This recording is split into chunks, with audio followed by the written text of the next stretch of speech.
Hello friends, कैसे हैं आप लोग। आज का जो टॉपिक है बेसिकली हम इकोनॉमिक्स और हिस्ट्री को मिला के बनाएंगे वीडियो जो हम।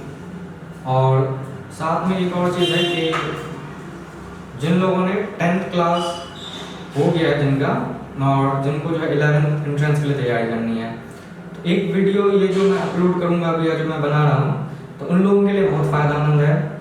बेसिकली उन लोगों के लिए जो आर्ट्स एंड कॉमर्स बैकग्राउंड से हैं, क्योंकि जिनको कॉमर्स का एग्ज़ाम देना है जामिया एंट्रेंस में 11th के लिए या एएमयू के अंदर, या जिनको जो है आर्ट्स का एग्ज़ाम देना है, क्योंकि कॉमर्स में 40 मार्क्स का एसएसटी होता है, फिर उसमें कुछ करंट अफेयर्स वगैरह भी होते हैं, जनरल स्टडीज़ का हिस्सा होता है, और जो कॉमर्स वाले होते हैं उसका 40 मार्क्स और आर्ट्स वालों का 60 मार्क्स होता है।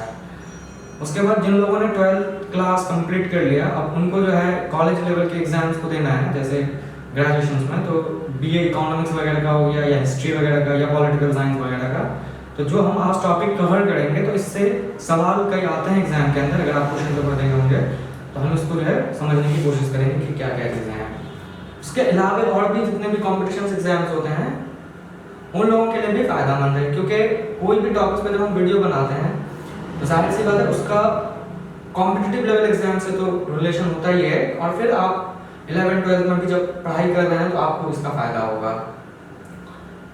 एक और चीज़ बता दूं कि ये जो आज का वीडियो है ये थोड़ा सा कॉम्प्लिकेटेड होगा और कई टॉपिक्स के साथ जुड़े होंगे, तो बहुत सारे टॉपिक्स को मिला के हम आज समझने की कोशिश करेंगे, और थोड़ा सा इसमें जो एक रिफ्लेक्शंस मिलेगा वो बेसिकली हिस्ट्री वगैरह से भी होगा, थोड़ा सा क्वेश्चंस कि कैसे कैसे जो है हिस्टोरिकल चीज़ें होगी, तो आप एकदम आराम से देखिए इसको। अच्छा, एक और भी चीज़ मैं बता दूं कि एक तो जब लॉन्ग वीडियो होता है, जैसे 1.5 घंटे का 2 घंटे का वीडियो होता है, जैसे हमने इससे पहले भी 2-3 वीडियो बनाया है, तो 35-40 मिनट से ज़्यादा हमने एक्सीड नहीं किया है इसमें, लेकिन आज का हो सकता है कि ये एक्सीड करें, क्योंकि एग्जाम करीब है तो हम जल्दी जल्दी चीज़ों को कवर करेंगे। हो सकता है कि 1.5-2 घंटे का वीडियो बने या कम भी बने, तो आप क्या करेंगे, जब आप चीज़ों को देखते हैं या समझते हैं तो 10-20 मिनट देख लिए, फिर कुछ रेस्ट कर लिए, फिर देखें, तो इस तरह से अगर देखेंगे तो आपको चीज़ें समझ में आएगी, क्योंकि एक साथ हो सकता है कि आपको बोरियत महसूस हो, फिर जो है एक मुश्किल हो, क्योंकि कॉम्प्लिकेटेड है, कई टॉपिक्स से जुड़ा होगा। तो चलिए हम आज शुरू करते हैं। तो सबसे पहले तो जो मेन टॉपिक्स है आज का वो एक बैंकिंग सेक्टर से रिलेटेड है, फिर एक बजट का हिस्सा होगा कि बजट क्या है, कितने टाइप्स के हैं, क्योंकि 12th के बाद जब आप इकोनॉमिक्स का पेपर देते हैं तो उसमें सवाल आता है। उसके बाद फिर रिजर्व बैंक ऑफ इंडिया से चीज़ें होगी, फिर उसकी स्थापना से चीज़ें होगी कि इस्टेब्लिशमेंट कब हुआ, कैसे हुआ। तो हिस्ट्री विद इकोनॉमिक्स के साथ हम चीज़ों को देखेंगे यहाँ पे और समझने की कोशिश करेंगे। तो मैंने काफ़ी सोचा, उसके बाद मुझे सही लगा कि हम इस टॉपिक को अगर बनाएंगे तो स्टूडेंट्स को काफ़ी फायदा होगा कॉम्पिटिटिव लेवल एग्जाम्स के लिए। तो सबसे पहले हम शुरू ये करते हैं कि एक तो रिजर्व बैंक ऑफ इंडिया के बारे में आपने सुना ही होगा, जिसको आरबीआई कहते हैं, ठीक है। रिजर्व बैंक ऑफ इंडिया है, ठीक है। हम सब जानते हैं कि रिजर्व बैंक ऑफ इंडिया की जो स्थापना है, या आप कह सकते हैं कि जो इसकी एस्टैब्लिशमेंट हुई, तो वो बेसिकली ब्रिटिश टाइम पीरियड के अंदर, ये एक याद रखने वाली बात है, क्योंकि 1947 में देश आजाद हुआ, उससे पहले जो है हम ब्रिटिश हुकूमत के अंदर थे, या कॉलोनियलिज्म जिसे आप कहते हैं। तो ब्रिटिश के ही जमाने में जो है 1 अप्रैल, डेट याद रखना जरूरी है, 1935 को जो है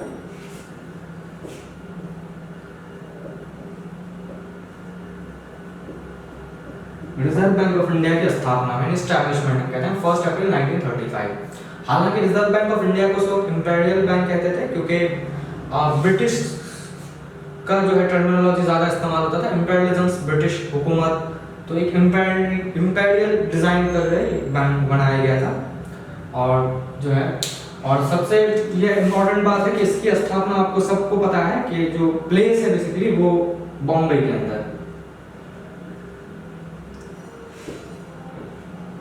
हालांकि नाम जो है इसका चेंज हो गया है, इसको अब हम लोग मुंबई कहते हैं, बॉम्बे से मुंबई। कई शहर हैं जिनका नाम चेंज हुआ है, जैसे मान लीजिए कि बैंगलोर था पहले, उसके बाद हम उसको बेंगलुरु कहते हैं, या जो है मद्रास, चेन्नई, तो या कोलकाता, कलकत्ता, तो कई जगह जो है ये चेंजेस हुआ। अब सबसे पहली बात है कि ये बॉम्बे के अंदर ही क्यों इसकी स्थापना हुई थी। तो आप सब जानते हैं कि जब ब्रिटिशर्स आए तो 1757 से लेकर 1857 तक में आप जानते हैं कि ईस्ट इंडिया कंपनी की हुकूमत थी, और फिर 1857 के बाद जो है वो ब्रिटिश डायरेक्ट कंट्रोल करना शुरू किया इंडिया को।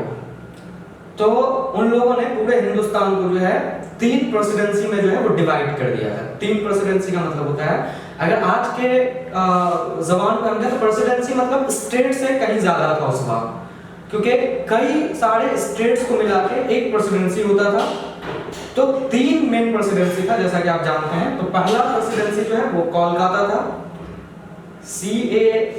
आप पहले जो इसका नाम था CALCUTTA कलकत्ता, अब तो ये नाम चेंज हो गया, आपका जो है कोलकाता हो गया है, तो ये चेंजेस हो गया। तो एक तो कोलकाता प्रेसिडेंसी है या कलकत्ता प्रेसिडेंसी आप, और फिर एक प्रेसिडेंसी जो है आपका मद्रास प्रेसिडेंसी था। तो एक प्रेसिडेंसी जो है वो आपका मद्रास प्रेसिडेंसी है, और फिर एक इंपॉर्टेंट और प्रेसिडेंसी है जिनका नाम है बॉम्बे प्रेसिडेंसी।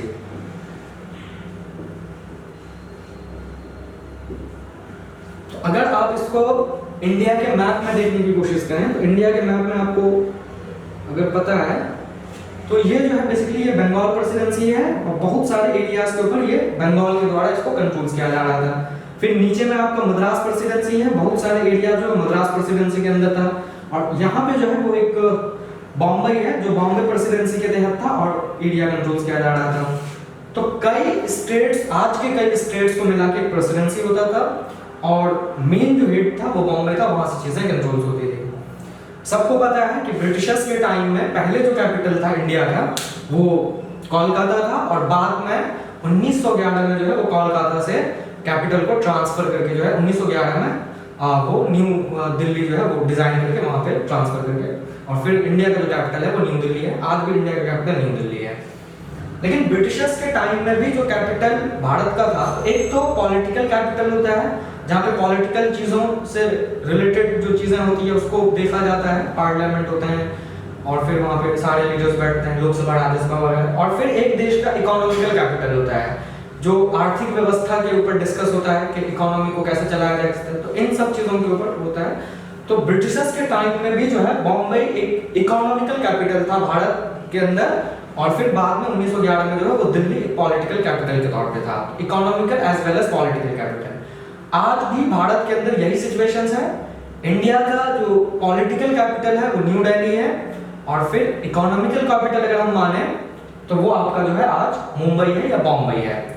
तो जाहिर सी बात है Reserve Bank of India is related to जो है मनी वगैरह के बारे में था कि फ्लो ऑफ मनी को कैसे कंट्रोल किया जाए, कितना पैसा जो है वो छापने का कितना पैसा छापा जाए इकोनॉमी के अंदर, इशू जो करेंसीज होते हैं, नए इशू जो करते हैं, तो इन सब से रिलेटेड था। तो जाहिर सी बात है इकोनॉमिकल स्ट्रक्चर था और इकोनॉमी से रिलेटेड चीजें हो रही थी।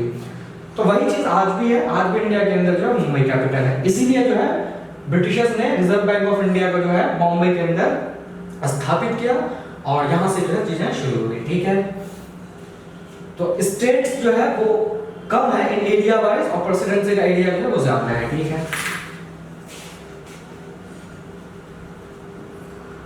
अब जाहिर सी बात है जब देश आजाद हुआ तो 1947 के बाद 1947 से लेके और जब तक हमारा कॉन्स्टिट्यूशन तैयार नहीं हुआ था, तो जाहिर सी बात है ब्रिटिशर्स के ही कॉन्स्टिट्यूशन से हम देश को चला रहे थे, और फिर हमने 1949 को कॉन्स्टिट्यूशन तैयार कर लिया और इंप्लीमेंट किया, तो फिर भारत का कॉन्स्टिट्यूशन जो है हो गया। तो कॉन्स्टिट्यूशंस तैयार होने के बाद ही जो है तुरंत बाद रिजर्व बैंक ऑफ इंडिया को नेशनलाइज कर दिया गया। नेशनलाइज का मतलब होता है कि रिजर्व बैंक ऑफ इंडिया को एक राष्ट्रीय संपत्ति घोषित कर दिया गया, और एक पूरे राष्ट्र, नेशनलाइज मतलब राष्ट्रीयकरण कहते हैं कि पूरे देश का होगा, वो एक पर्टिकुलर स्टेट या एक पर्टिकुलर जो है राज्य का नहीं होगा, पूरे देश का होगा और पूरे देश की चीजों को देखेगा। तो हम कह सकते हैं कि नेशनलाइजेशन हो गया, राष्ट्रीयकरण हो गया। बहुत सारी चीजें जैसे इंदिरा गांधी के जमाने में बहुत सारी चीजों का नेशनलाइजेशन हुआ, जिसको राष्ट्रीयकरण कहते हैं। तो एक चीज और इम्पोर्टेंट हमें समझना है कि जब देश आजाद हो गया तो फिर हमने जो है 1 जनवरी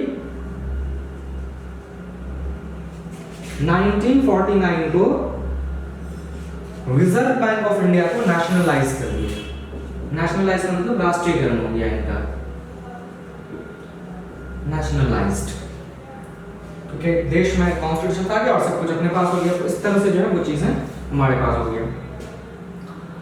जब 1935 में इसका स्थापना हुआ था तो जाहिर सी बात है उसका एक मेन उसको चलाने वाले व्यक्ति होते हैं, आज के जमाने में उसको गवर्नर कहते हैं कि रिजर्व बैंक ऑफ इंडिया का जो गवर्नर होता है उसके ही नेतृत्व में सब चीजें होती है, कंट्रोल्स में। तो जब 1935 में स्थापित हुई तो उस वक्त जो रिजर्व बैंक ऑफ इंडिया का जो मेन चलाने वाला था, आज के जमाने में उसको गवर्नर कह लेते हैं, तो इसका नाम जो है सर ऑसबॉर्न स्मिथ है।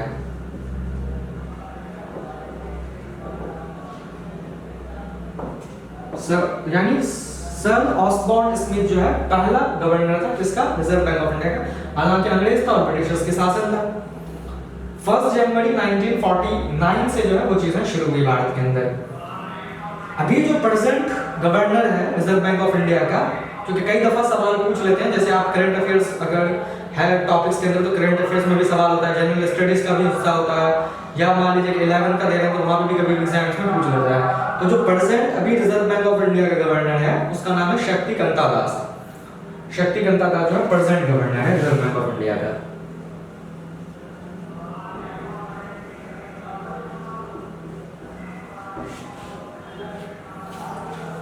इससे पहले जो है उर्जित पटेल था और उससे पहले जो है रघुराम राजन था। जैसे कांग्रेस के शासन में जो है रघुराम राजन था जब 2014 तक चीजें थी। उसके बाद जब बीजेपी की हुकूमत आई या एनडीए की हुकूमत आई, नेशनल डेमोक्रेटिक अलायंस, तो फिर जो है वो आपका जो है गवर्नर चेंज होके फिर उसमें जो है आपका उर्जित पटेल आया और फिर उर्जित पटेल को चेंज करके जो है अभी प्रेजेंट जो है वो शक्तिकांता दास है। काफी पढ़े लिखे व्यक्ति हैं, इन्होंने जो है यूपीएससी एग्जाम को क्वालिफाई किया है या यूपीएससी क्वालिफाइड है, जो सबसे टफेस्ट एग्जाम इंडिया का है, union public service commission.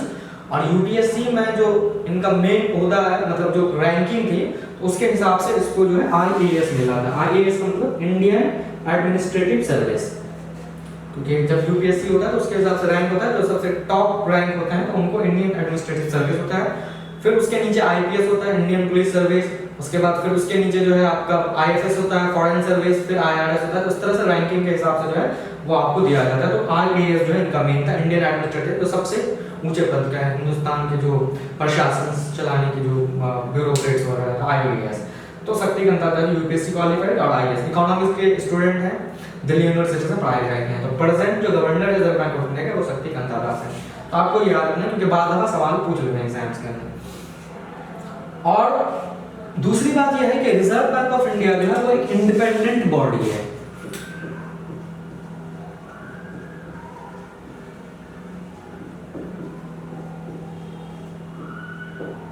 Independent body का मतलब है कि ये किसी के दबाव में आके काम नहीं करेगा रिजर्व बैंक ऑफ इंडिया, और जो इकोनॉमिक कंडीशन है देश का उसके हिसाब से वो पैसा जो है इशू करेगा, करेंसी इशू करेगा, किसी के दबाव में आके नहीं। कि हाँ ये जरूर होता है कि बिहाफ पे होता है, जो देश के सेंट्रल गवर्नमेंट होते हैं उसके बिहाफ पे चीजें होती है, लेकिन कंट्रोल इनका अपना होता है और ये एक इंडिपेंडेंट बॉडी है।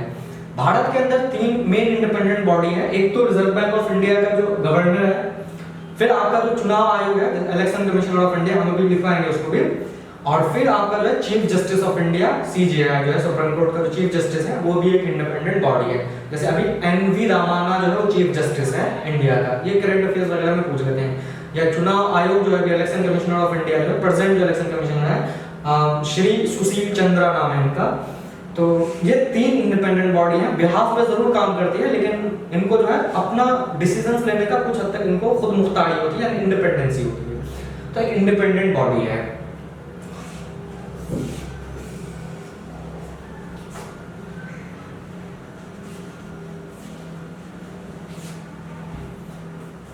दूसरी बात आपको ये बता दूं कि रिजर्व बैंक ऑफ इंडिया का जो मेन फंक्शन है, जैसे तो ये फ्लो ऑफ मनी जो है इकोनॉमी के अंदर उसको कंट्रोल करती है,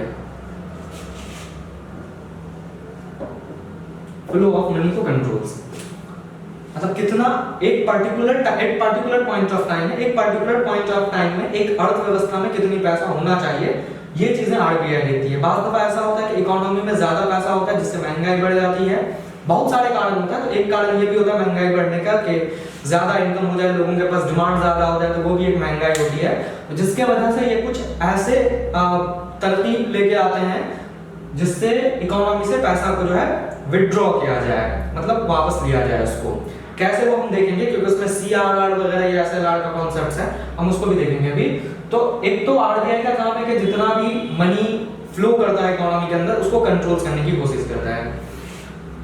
दूसरी चीज ये भी है कि रिजर्व बैंक ऑफ इंडिया का एक इंपॉर्टेंट काम अभी है कि कैसे फ्लो करता है नहीं करता, वो एक चर्चा हम अभी करेंगे, वो एक अलग टॉपिक है।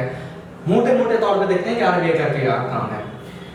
इनको जो है बैंकर्स बैंक भी कहा गया है। बैंकर्स बैंक का क्या मतलब है कि बैंक जो है वो बेसिकली दो तरह के हैं, हम लोग पढ़े हैं मोटे तौर पे।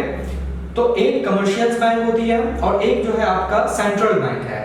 तो सेंट्रल बैंक का जो एक काम है मेन, वो ये है कि फ्लो ऑफ मनी कंट्रोल से। इसके अलावा एक और काम है कि ये जो है इशूइंग अ न्यू करेंसी, नई करेंसी छापने की जो काम है वो भी रिजर्व बैंक ऑफ इंडिया के पास है। कई दफा ऐसा कमर्शियल बैंक का मतलब है कि कमर्शियल वो बैंक होते हैं जहां पे हम अपना डेली टू डेली एक्टिविटीज करते हैं। जैसे हमें लोन लेना हो तो हम जाके जो है पैसा लोन के तौर पे लेते हैं कमर्शियल बैंक से। उसके बाद पैसा जमा करने का होता है जिसको हम जो है डिपॉजिट कहते हैं। तो डिपॉजिशंस ऑफ मनी या बैंक से लोन लेना या जितना मेरा डिपॉजिट है उससे हम कुछ पैसा जो है निकालते हैं, इसको डिमांड डिपॉजिट कहते हैं। तो ये सब काम हम कमर्शियल बैंक से करते हैं। रिजर्व बैंक ऑफ इंडिया जो है इनमें से जो दो मेजर काम है, पैसा डिपॉजिट करने का और विड्रॉ करने का या लोन लेने का, इसमें से एक भी काम नहीं करती है। रिजर्व बैंक ऑफ इंडिया को सिर्फ सेंट्रल बैंक कहा गया है और उसका मेन काम है मनी फ्लो कंट्रोल करना और एक नया करेंसी जो है वो छापने की जिम्मेदारी इसके पास रहती है, रिस्पांसिबिलिटी। हाँ, लेकिन एक और भी काम है रिजर्व बैंक ऑफ इंडिया का, वो ये है कि जितने भी कमर्शियल बैंक वर्क कर रहा है भारत के अंदर या इंडिया के अंदर, तो वो सब रिजर्व बैंक ऑफ इंडिया के ही नेतृत्व में काम करते हैं। नेतृत्व मतलब कुछ इंपॉर्टेंट इंस्ट्रक्शंस होते हैं जो रिजर्व बैंक ऑफ इंडिया की तरफ से इशू होता है और उन इंस्ट्रक्शंस को जो है कमर्शियल बैंक को फॉलो करना होता है। उसमें कुछ डायरेक्ट होता है, कुछ इनडायरेक्ट होता है, उस पर भी हम चर्चा करेंगे। लेकिन कमर्शियल बैंक जितनी भी रन करती है भारत के अंदर, वो किसी न किसी तरह से रिजर्व बैंक ऑफ इंडिया के ही नेतृत्व में या उसके ही इंस्ट्रक्शंस को फॉलो हुए काम करता है, मतलब मानना पड़ता है उसको। तो एक तो ये कह सकते हैं कि सुपरवाइजर है रिजर्व बैंक ऑफ इंडिया, जितने भी कमर्शियल बैंक है उनका एक सुपरवाइजर है क्योंकि उसके ही इस पे जो है काम करता है नेतृत्व में या उनके इंस्ट्रक्शंस पे। एक ये है। फिर बात दफा ऐसा भी होता है कि कमर्शियल बैंक के पास क्राइसिस हो जाती है पैसों की, लोग डिपॉजिट नहीं करते हैं या पैसा ज्यादा जो है वो मार्केट्स के अंदर निकल जाता है। तो कभी कभी ऐसा होता है कि कमर्शियल बैंक के पास एक क्राइसिस हो जाती है पैसों की, तो कमर्शियल बैंक भी जो है लोन लेते हैं और वो लोन जो कमर्शियल बैंक को देता है वो रिजर्व बैंक ऑफ इंडिया इनको देता है। उसमें इंटरेस्ट रेट वगैरह भी है, ब्याज दर वगैरह भी होता है, लेकिन रिजर्व बैंक ऑफ इंडिया उसको उस कठिन समय में, उस डिफिकल्ट समय में कुछ पैसा देता है कि आप जो है अपना काम कीजिए, जब आपके पास होगा वो हमें लौटा दीजिएगा। तो एक तरह से हम ये कह सकते हैं कि कमर्शियल बैंक को हेल्प भी करती है, इसलिए हम इसको बोलते हैं बैंकर्स बैंक भी कहते हैं कि जितने बैंक हैं उन सबका जो है मेजर बैंक जो है वो ये है। फिर साथ में कभी ऐसा भी होता है कि गवर्नमेंट्स के पास पैसे की कमी हो जाती है, इमरजेंसी क्राइसिस में हो जाता है, जैसे फाइनेंशियल क्राइसिस हो जाती है या अभी जो सिचुएशन चल रहा है कोविड या लॉकडाउन की वजह से, तो इस केस में भी जो है रिजर्व बैंक ऑफ इंडिया मदद करती है गवर्नमेंट्स को। तो हम कह सकते हैं कि ये बैंकर्स टू द गवर्नमेंट भी है। तो रिजर्व बैंक ऑफ इंडिया और कमर्शियल बैंक में अगर डिफरेंसेस समझना हो तो एक मोटा डिफरेंसेस जो है वो ये है कि कमर्शियल बैंक का जो एक्टिविटीज है वो बेसिकली जो इंसान है सोसाइटी के अंदर या समाज के अंदर उससे एक रिलेट है, हम जैसे लोगों से, जैसे हमने पैसा डिपॉजिट किया, विड्रॉ किया ये। जबकि रिजर्व बैंक ऑफ इंडिया का जो काम है वो बेसिकली मदद करना है, सरकार को मदद करना या जितने भी कमर्शियल बैंक है उनको मदद करना, फिर सारे बैंकों को एक इंस्ट्रक्शन देना, उस इंस्ट्रक्शन के तहत कमर्शियल बैंक काम करती है और जो पैसा है, मनी फ्लो है, उसको कंट्रोल करने की भी जिम्मेदारी जो है वो रिजर्व बैंक ऑफ इंडिया का है। तो कई चीज है, तो आप इसको लिख भी सकते हैं जैसे सुपरवाइजर ऑफ कमर्शियल बैंक या इंस्ट्रक्शंस। तो एक इंपॉर्टेंट चीज, तो इनका जो मेन फंक्शन है वो ये है कमर्शियल। इसलिए आप देखेंगे कि आप रिजर्व बैंक ऑफ, जैसे कोई कस्टमर है या कंज्यूमर है, जैसे हम direct reserve Bank of India से पैसा लेने नहीं जाते हैं या फिर हम अपना पैसा direct reserve Bank of India में डिपॉजिट नहीं करते हैं। क्यों? क्योंकि जो प्राइमरी फंक्शंस है उसमें रिजर्व बैंक ऑफ इंडिया का है ही नहीं कि वो पैसा आपसे लेगा या वो आपको पैसा देगा, वो तो कमर्शियल बैंक का है। इसलिए आप जब भी पैसा डिपॉजिट करने आते हो कमर्शियल बैंक में जाते हो। SBI हो गया, पंजाब नेशनल बैंक हो गया, HDFC, ये सब जो है इस तरह से। रिजर्व बैंक ऑफ इंडिया का जो मेन हेडक्वार्टर है, तो हम जैसा कि आपको लिखाए थे वो तो मुंबई में है। और साथ में इसका एक ब्रांच है, पूरे हिंदुस्तान में सिर्फ एक ही जगह इनका ब्रांच है और वो है न्यू दिल्ली। न्यू दिल्ली जो तिलक मार्ग है एक यहाँ पे, क्योंकि रोडों के जो है वो नाम होते हैं, शेरशाह रोड या सीवी रमन रोड, या जैसे जामिया का जो रोड है मौलाना मोहम्मद अली जौहर मार्ग है, तो इस तरह के रोडों के नाम, शेरशाह सूरी रोड, अकबर रोड। तो वैसे ही जो है जिस रोड में है ये रिजर्व बैंक ऑफ इंडिया का जो हेडक्वार्टर ब्रांच है वो तिलक मार्ग रोड में है, जहाँ पे उसका एक मेन जो है उसका ब्रांच है। बस पूरे इंडिया में सिर्फ एक ही ब्रांच है, क्योंकि पॉलिटिकल कैपिटल भी है और लोगों को परेशानी भी ना हो, तो इसलिए जो है यहाँ पे मतलब देखने के लिए, इस चीज को एग्जीक्यूट करने के लिए एक ब्रांच इसका है। हम कह सकते हैं कि रिजर्व बैंक ऑफ इंडिया का जो मेन हेडक्वार्टर है, तो सबको पता है आपको कि मुंबई में है, और साथ में इसका एक जो शाखा है यानी ब्रांच है, तो आप कह सकते हैं कि एक ब्रांच जो है इसमें न्यू दिल्ली में है। न्यू दिल्ली में कहां पे है, तो तिलक मार्ग।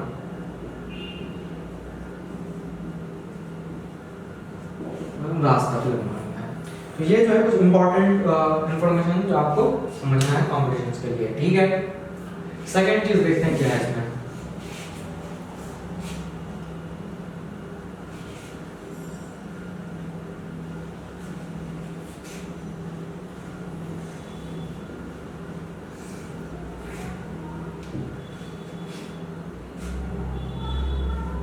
एक तो हम समझ रहे हैं कि रिजर्व बैंक ऑफ इंडिया क्या है, कैसे कब स्थापित हुई रिजर्व बैंक ऑफ इंडिया, और इनका जो है मेन फंक्शंस क्या है, क्या क्या काम है, और जो कमर्शियल बैंक है उससे अलग कैसे। एक तो टॉपिक ये हम समझने की कोशिश कर रहे हैं।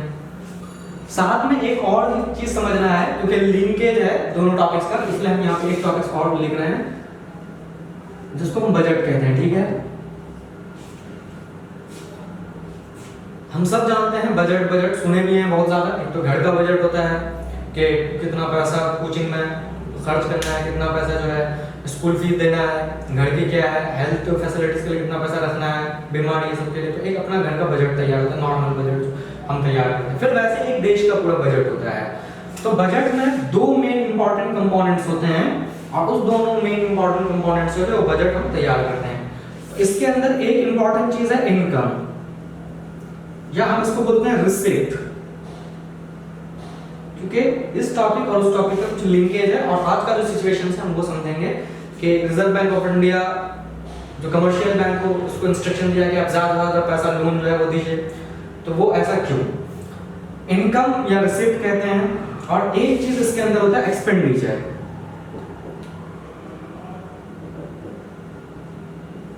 एक्सपेंडिचर को हम बोलते हैं खर्च। तो खर्च किनका, सरकार का खर्च है। हॉस्पिटल बना दिए, या कोई सरकारी स्कूल कर दिए, या जो है गरीबों को जो है वो कुछ योजना बना के जो है पैसे वगैरह दिए, तो एक सरकार की जो खर्च होती है एक्सपेंडिचर होती है। और एक होता है आपका इनकम या रिसीप्ट। इनकम और रिसीप्ट वो चीज है जहां से गवर्नमेंट के पास पैसा आता है। तो जाहिर सी बात है गवर्नमेंट के पास पैसा कैसे आ रहा है, तो कुछ सोर्स जैसे टैक्स वगैरह हम जो दे रहे हैं वो गवर्नमेंट का इनकम हो जाता है। तो इनकम या रिसीप्ट जो है गवर्नमेंट का पैसा आने का जो है एक सोर्स है, टैक्स के जरिए जो पैसा आता है गवर्नमेंट के पास, और फिर उस पैसे को कहां गवर्नमेंट खर्च कर रही है, तो वो एक एक्सपेंडिचर है। 1 अप्रैल को बजट लागू होता है पूरे देश में, आना पड़ता है जो बजट से रिलेटेड होते हैं, फाइनेंस मिनिस्टर्स होते हैं या जो अमित शाह मिनिस्टर्स, ये सब आते हैं। और आने के बाद जो है फिर वो बताते हैं हमें कि इस बार जो है गवर्नमेंट के पास कितना पैसा आया और उस पैसे को गवर्नमेंट ने कहां खर्च किया। एक तो ये चीजें इंफॉर्मेशन देते हैं, और साथ में दूसरी बात यह है कि इस साल हम इस पैसे को कहां खर्च करेंगे जो आ रहा है। तो एक जो है गवर्नमेंट क्या काम करती है कि एक बजट तैयार करती है, और बजट में आप इस तरह से देखे होंगे, अब 1 अप्रैल के अंदर अगर आप 1 अप्रैल को अगर आपने न्यूज़पेपर देखा होगा, इस तरह से जो है वो आता है बना हुआ, और फिर वो दिखाता है कि गवर्नमेंट का जो इनकम है उसका कितना प्रतिशत हिस्सा जो है उन्होंने इस बार एजुकेशन में खर्च करने का जो डिटरमाइन किया है कि सरकारी अस्पताल कितना बनेगा नहीं बनेगा, फिर जो है हॉस्पिटल्स वगैरह में कितने पैसे वो खर्च करेंगे, या इंडिया के अंदर जो डिफेंस है, जो सुरक्षा व्यवस्था है, उसको लेके कितने पैसे खर्च करने। तो एक परसेंटेज बनाते हैं 50%, यहाँ पे एक मैं एग्जांपल देना, 50% पूरा इनकम का बजट यहाँ पे खर्च करेंगे, फिर जो है 20% हॉस्पिटल्स वगैरह के लिए या डिफेंस वगैरह के लिए खर्च करेंगे। इस तरह से जो है बजट तैयार है। तो दो बातें इंपॉर्टेंट है, एक तो गवर्नमेंट के पास कितना पैसा आया, कहाँ किस सोर्स से, दूसरे बात उस पैसे का खर्च कहाँ हुआ, अगले साल जो पैसे खर्च करेंगे उसके लिए जो तैयार किया गया एक परसेंटेज, इतना परसेंटेज हम पैसे खर्च करेंगे, तो वो एक बजट का हिस्सा है, ठीक है। इनकम और एक्सपेंडिचर को मिला के हम क्या बोलते हैं, बजट कहते हैं। तो budget is consist of two components, one is the expenditure of the government and other is the component of budget is receipt या इनकम ऑफ द बजट। और एक साल के लिए होता है, इसको हम जो है अकाउंटिंग ईयर कहते हैं। तो 1 अप्रैल से होता है और वो 31 मार्च तक होता है। आप कह सकते हैं कि जो हमारा अकाउंटिंग ईयर है वो 1 अप्रैल से, क्योंकि एग्जाम्स में पूछ लेता है आपका कि अकाउंटिंग ईयर का टाइम पीरियड है वो क्या है और किसको मानते हैं, तो 31 मार्च तक जो है हम मानते हैं इसको। और फिर जब दोबारा 1 अप्रैल आता है तो फिर नया बजट हम लागू करते हैं देश में और वो पुराना बजट की कहानी जो खत्म हो जाती है। तो 1 अप्रैल, इसलिए 1 अप्रैल को जो है हम फाइनेंशियल ईयर भी मानते हैं इसको बहुत अच्छे से, है ना। ये जो है आपका क्या है, अकाउंटिंग ईयर है। हालांकि इसमें कई चीजें हैं, एक तो अकाउंटिंग ईयर भी है, उसके बाद जो है आपका एक जो है फाइनेंशियल ईयर है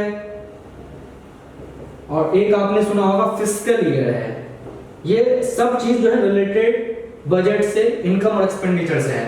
तो 1 अप्रैल को जो है ये बेसिकली फाइनेंशियल ईयर कहते हैं। हम इस पर बनाएंगे टॉपिक्स कि क्या क्या डिफरेंस क्या है, लेकिन अभी ये आपको समझना है फिलहाल कि 1 अप्रैल 31 मार्च को फाइनेंशियल ईयर होता है हमारा और इसके अंदर जो है हम बजट को तैयार करते हैं, ठीक है। अब देखिए दूसरी बात जो समझना है वो ये है कि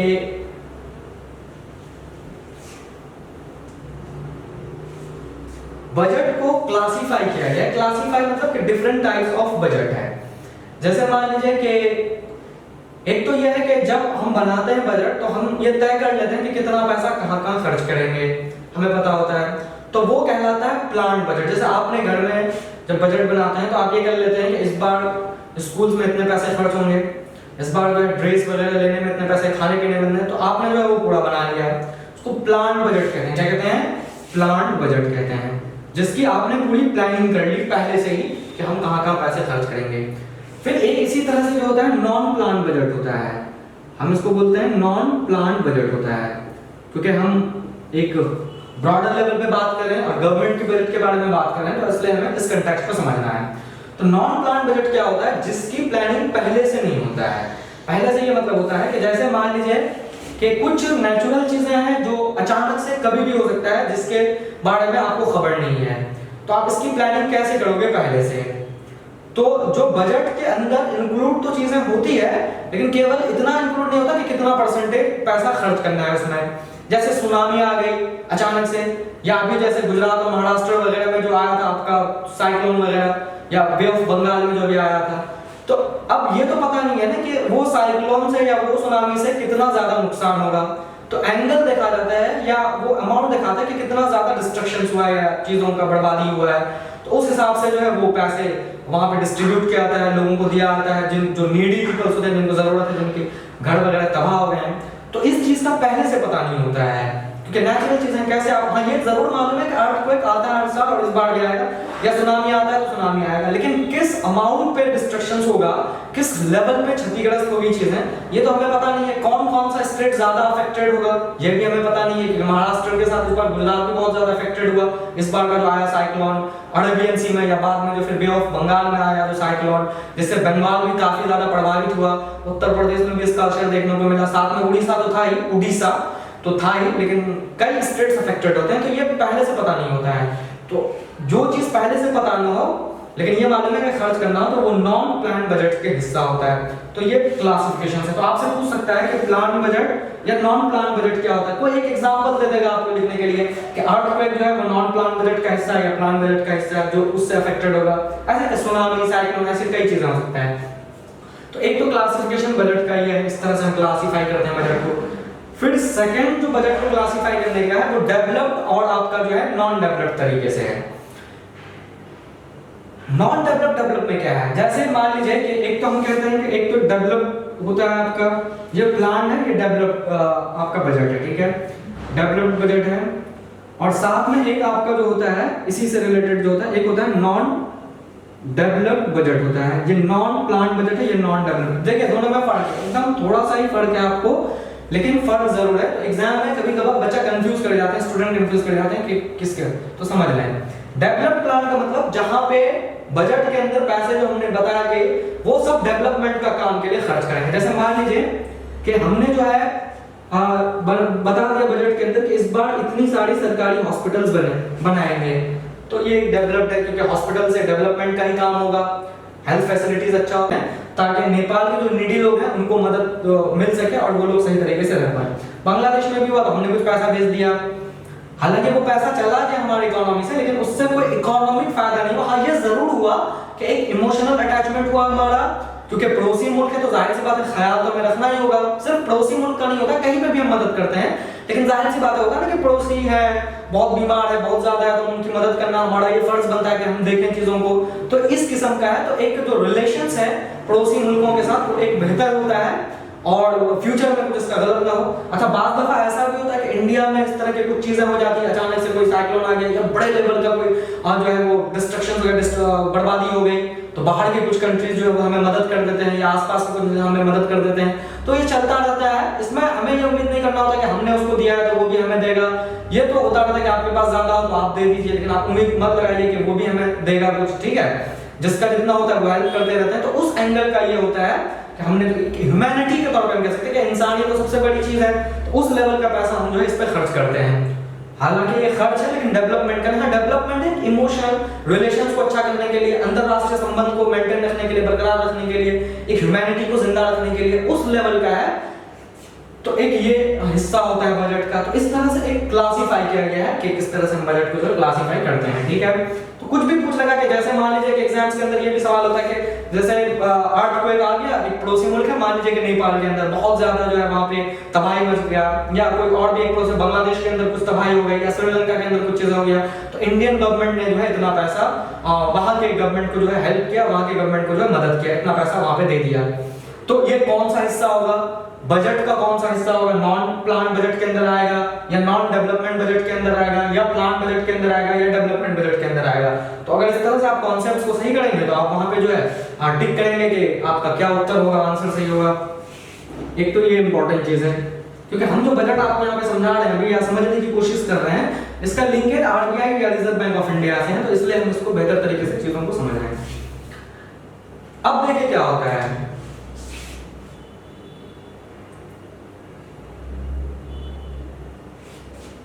जैसे जितना इनकम है गवर्नमेंट का, जैसे मान लीजिए कि वाई से हम बोलते हैं इनकम, इकोनॉमिक्स की दुनिया में हम जो इनकम को डिनोट करते हैं वो वाई से करते हैं। सबके लिए अपना अपना लेटर या वर्ड है ना। ग्रेविटेशंस के लिए जो है वो स्मॉल जी, फिर जो कैपिटल जी का इस्तेमाल करते हैं, फिर जो है फ्रिक्शंस के लिए एफ करते हैं, फोर्स के लिए जो है वो आपका जो एफ करते हैं, या मोमेंटम जो फिजिक्स के अंदर होता है उसके लिए हम पी करते हैं, जो वेक्टर या स्केलर क्वांटिटी इस तरह से, क्योंकि वेक्टर क्वांटिटी है तो हम p का इस्तेमाल करते हैं, या फोर्स हम इस तरह से। तो सब के लिए जो अलग अलग लेटर का इस्तेमाल किया गया। वैसे ही इनकम के लिए जो है, जो यहाँ पे इकोनॉमिक्स में जो डिसाइड किया गया है वो वाई किया गया है कि गवर्नमेंट का जो इनकम होगा वो वाई होगा, ठीक है। और एक चीज है आपका एक्सपेंडिचर। एक्सपेंडिचर मतलब जो गवर्नमेंट की खर्च है ना। अब याद रखिएगा कि बजट के ऊपर जो हम चर्चा कर रहे हैं, ये आपका मेरा बजट नहीं है, पूरे देश का बजट है, गवर्नमेंट बजट, ठीक है। तो जहां पे जितने पैसा सरकार के पास आया, जैसे मैंने आपको पहले बताया कि बजट रिसीप्ट कहते हैं उसको, या बजट इनकम कहते हैं, और उस पैसे पे गवर्नमेंट ने अलग अलग जगहों पे खर्च किया, या खर्च करने का जो है वो पूरा प्लान किया कि कहां कहां खर्च होगा। तो इनकम और एक्सपेंडिचर अगर बराबर हो जाता है, जितना पैसा आपके पास आया उतना पैसा आपने खर्च कर दिया, कोई प्रॉब्लम्स नहीं है। ये हुआ कि सेव नहीं हुआ आपसे, लेकिन कोई समस्या भी नहीं हुई, जितना आया चलो उतना खर्च हो गया, कोई प्रॉब्लम्स नहीं है, कहीं से कुछ हमें लोन लेना नहीं हुआ। तो हम इसको बोलते हैं बैलेंस बजट। क्या बोलते हैं? बैलेंस बजट बोलते हैं। बैलेंस बजट मतलब जहां पे इनकम और एक्सपेंडिचर इक्वल हो जाए। घर पे भी ऐसा होता है कभी कभी कि जितना पैसा हमारा सोर्स ऑफ इनकम है, जहां जहां से आने का जरिया है, हमने इतना पैसा कमाया और उतना पैसा जो हमारा खाने पीने रहने किराया वगैरह सब में सब खत्म हो गया, तो वो बराबर हो गया, तो कोई दिक्कत नहीं है, बैलेंस बजट है। बचा भी नहीं तो कहीं से हमें लेने की भी जरूरत नहीं हुआ, तो कोई प्रॉब्लम्स नहीं है, नो प्रॉब्लम्स। हम यहाँ पे लिख देंगे नो प्रॉब्लम। प्रॉब्लम कहां शुरू होती है? प्रॉब्लम तब शुरू होती है जहां पे जो बजट एक्सपेंडिचर है यानी खर्च है, और जो आपका बजट रिसीव या आप कह सकते हैं कि बजट इनकम है, जो गवर्नमेंट के पास पैसा आता है, अगर ये दोनों इक्वल नहीं है तो समस्या पैदा होगा। मतलब जितना पैसा आपके पास आया और जितना आप खर्च कर रहे हैं, तो जाहिर सी बात है इक्वल नहीं है। हो सकता है कि इनकम आपके पास ज्यादा नहीं लेकिन आपका खर्च ज्यादा हो गया है, तो समस्या होगा। इसलिए हम इसको बोलते हैं अनबैलेंस बजट। क्या बोलते हैं? अनबैलेंस बजट बोलते हैं। अनबैलेंस बजट बोलते हैं। मैं शॉर्ट फॉर्म में लिख रहा हूं, है ना। बैलेंस बजट हो गया ये आपका, और ये अनबैलेंस बजट हो गया। अब ये भी दो सिचुएशंस में हो सकता है। क्या सिचुएशंस में हो सकता है? तो इसका जो पहला सिचुएशन है वो ये है कि बराबर कैसे नहीं होगा। तो एक तो ये होगा कि बजट एक्सपेंडिचर ज्यादा हो जाए, किससे? बजट रिसीप्ट से, तो प्रॉब्लम होगा। मतलब एक्सपेंडिचर मतलब खर्च और रिसीप्ट मतलब इनकम। तो अगर आपका खर्च ज्यादा हो गया और आपके पास पैसे ज्यादा आ नहीं रहे, इनकम नहीं आ रहा है, तो प्रॉब्लम शुरू होगी। हम इसको बोलते हैं, ये आपका जो है डेफिसिट बजट हो गया। क्या हो गया? डेफिसिट बजट है।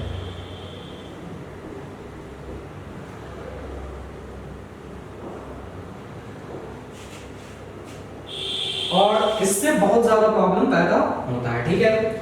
फिर एक और सिचुएशन है कि अगर बराबर नहीं हो, तो एक तो ये भी हो सकता है कि बजट रिसीप्ट ज्यादा हो जाए और आपका जो है बजट एक्सपेंडिचर जो है वो कम हो जाए। मतलब आपके पास जो इनकम है वो ज्यादा आ रहा है और जो आपका खर्च है वो कम है। तो अच्छी बात है, पैसा ज्यादा आ रहा है और आपका खर्च नहीं हो रहा है, तो कोई भी दुनिया का इंसान ऐसा नहीं होगा कि खुश नहीं होगा कि पैसा ज्यादा आ रहा है। चलो कोई बात। इसको हम बोलते हैं सरप्लस बजट। क्या बोलते हैं? सरप्लस बजट बोलते हैं। सरप्लस बजट मतलब कि आपके पास पैसा ज्यादा है। तो एग्जाम में कई सवाल ऐसे पूछ लेते हैं कि डेफिसिट बजट में इस तरह का बना हुआ रहता है। इकोनॉमिक्स वगैरह के आप पेपर देंगे, बीए इकोनॉमिक्स वगैरह का देंगे, तो इस तरह से जो है वो बना हुआ रहता है, या कोई भी कॉम्पिटिटिव लेवल में, कि ये बताइए ये किस चीज को डिनोट कर रहा है। तो जाहिर सी बात है डेफिसिट बजट है। बताइए किस चीज को कह रहा है, तो सरप्लस बजट है। फिर ये बताएगा कि बैलेंस बजट क्या है, फिर आपको बताएगा कि अनबैलेंस बजट क्या है। तो इस तरह के कई सवाल आते हैं जिसको हमें समझना है। तो ये बजट से रिलेटेड कुछ इंपॉर्टेंट चीजें हो गई।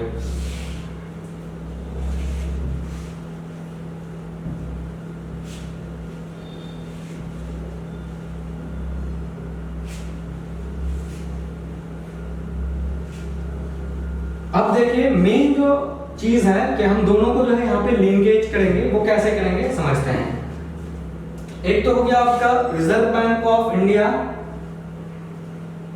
और एक आपका हो गया बजट।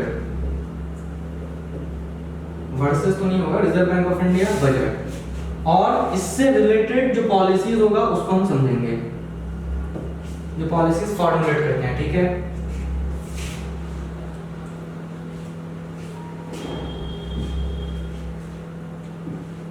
देखिए क्या होता है, दो तरह की पॉलिसीज हमारे देश में मोटे तौर पे बनते हैं। दो तरह की चीजों को कंट्रोल करने के लिए एज फार एज इकोनॉमिक्स से रिलेटेड, आर्थिक व्यवस्था से रिलेटेड। एक पॉलिसी का जो नाम है वो है आपका फिस्कल पॉलिसी।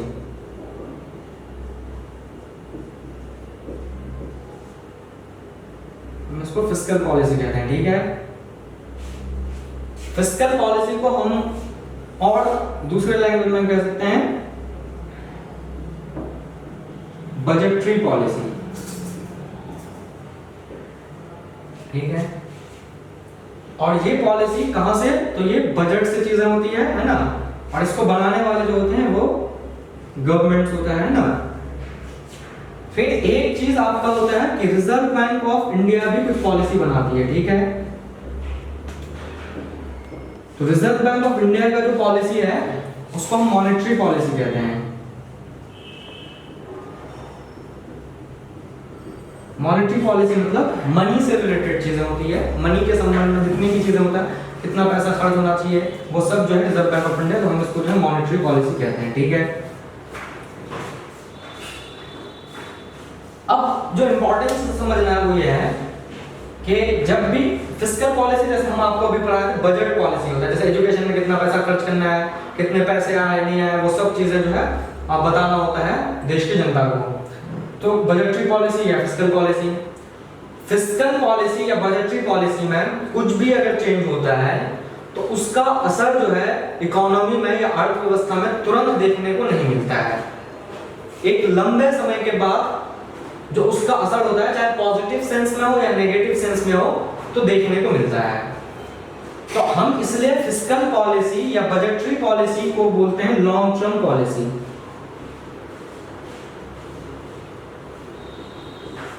और इसलिए भी कि एक लंबे समय तक के लिए बनाया जाता है, 1 साल के लिए हो जाता है ना। फिर दोबारा जब बजट आता है तो एक तो लॉन्ग टर्म के लिए बनाया जाता है, और जो भी बनाया जाता है उसका असर पॉजिटिव या नेगेटिव सेंस में हमें तुरंत देखने को नहीं मिलता है, कुछ समय के बाद देखने को मिलता है, इसलिए हम इसको बोलते हैं लॉन्ग टर्म पॉलिसी। एक मैं एग्जांपल आपको बता रहा हूँ, जैसे आप इसको समझिए यूं कि गवर्नमेंट ने ये डिसाइड किया है कि इस बार जो है, मैं एक एग्जांपल बता रहा हूँ, गवर्नमेंट ने डिसाइड किया है कि इस बार एजुकेशन सेक्टर्स पे पैसा ज्यादा नहीं खर्च करेंगे, इस बार जो हेल्थ फैसिलिटीज पे ज्यादा करेंगे, हेल्थ इंफ्रास्ट्रक्चर्स वगैरह बना रहे हैं। वैसे भी कोविड चल रहा था तो बहुत ज्यादा प्रॉब्लम्स हो रही थी, लोगों को ऑक्सीजन की समस्या हो रही थी और भी बहुत सब चीजें थी।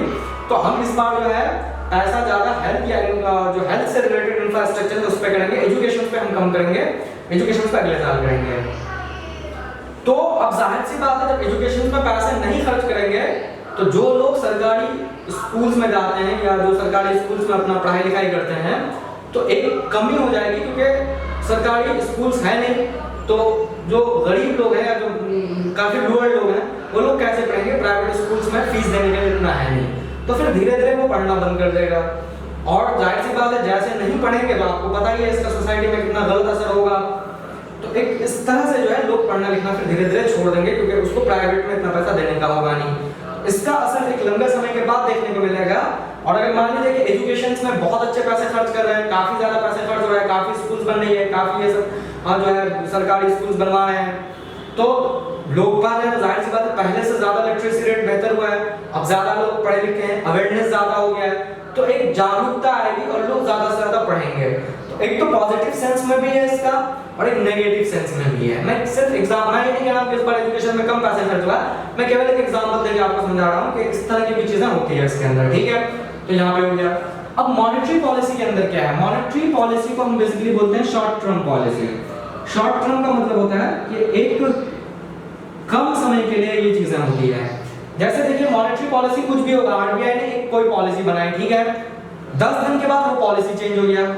फिर आप देखें, आपने अगर न्यूज़पेपर पढ़ा होगा, अखबार वगैरह अगर आप देखते होंगे, पेपर्स वगैरह, द टाइम्स ऑफ इंडिया या कोई भी अखबार आप देखते होंगे या आपने न्यूज़ देखा होगा, तो उस पर आपने एक वर्ड सुना होगा सीआरआर, बहुत सुने हैं आप कि आरबीआई ने जो इंस्ट्रक्शन दिया है कि सीआरआर इंक्रीज हो जाएगी, या एक आपने सुना होगा बैंक रेट ऑफ इंटरेस्ट जो है इस बार इंक्रीज हो गया है। तो पता ही चला कि 10 दिन पहले का न्यूज़ था कि सीआरआर इंक्रीज हो गया, फिर जब 11वां दिन न्यूज़पेपर आया तो उसमें ये कह दिया कि सीआरआर अब इंक्रीज नहीं करना है, इसको कम करना है, या बैंक रेट ऑफ इंटरेस्ट पहले इंक्रीज हो गया।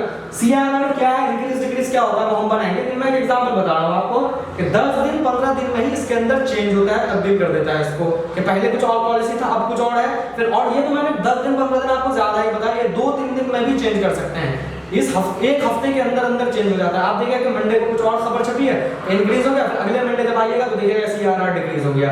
तो एक कम समय के लिए चीजें होती है, एक शॉर्ट टर्म के लिए होता है, रिजर्व बैंक ऑफ इंडिया कहता है, इसलिए इसको शॉर्ट टर्म पॉलिसी। जबकि फिस्कल पॉलिसी या बजटरी पॉलिसी होता है एक लॉन्ग टर्म पॉलिसी होता है, एक लंबे समय के लिए बनता है ये, और इसका असर जो है वो आपको, अच्छा इससे भी अगर आप देखेंगे असर इसका मार्केट के अंदर सीआरआर या बीआरआई वगैरह का, तो पॉजिटिव सेंस में भी इसका असर होता है, नेगेटिव सेंस में भी होता है। बाज़ दफा पॉजिटिव सेंस में बहुत अच्छा असर हो जाता है, फिर बाज़ दफा ऐसा भी होता है कि इंक्रीज डिक्रीज होने की वजह से इसका नेगेटिव। तो दोनों पहलू जो है वो साथ साथ चलते रहते हैं, बेहतर करने की कोशिश करते हैं लेकिन हो नहीं पाता है चीजें, है ना। तो दोनों पॉजिटिव और नेगेटिव दोनों चीजें चलती हैं, सेम उसी तरह से यहाँ पे भी पॉजिटिव और नेगेटिव चीजें चलती रहती है, ठीक है।